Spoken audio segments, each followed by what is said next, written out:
ಹೇಳ್ತಾನೆ, ನೀವು ನನಗೆ ಆಶೀರ್ವಾದ ಮಾಡಿ, ನಾನು ಜೀವನದ ಗುರಿಯನ್ನು ತಲುಪುವಂತೆ ಆಶೀರ್ವಾದ ಮಾಡಿ.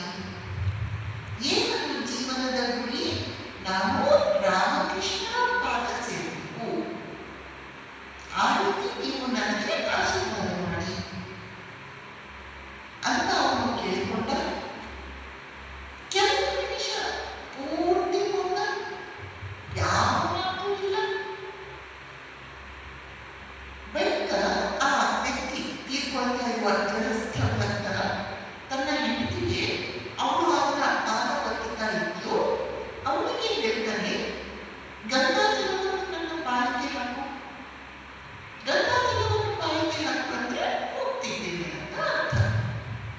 ಅವಳು ಗಂಗಾಜಲವನ್ನು ದುಃಖದಿಂದ ಅವನ ಬಾಯಿಯೊಳಗೆ ಹಾಕಿದ್ದು. ಆಗ ಈ ಭಕ್ತ ಯಾವ ದುಃಖನೂ ಇಲ್ಲಿ, ಯಾವ ನೋವು ಇಲ್ಲದೆ, ಜಯ ರಾಮ್ ಕೃಷ್ಣ ಜಯ ರಾಮ್ ಕೃಷ್ಣ ಅಂತ 2 ಸಲ ಹೇಳಿ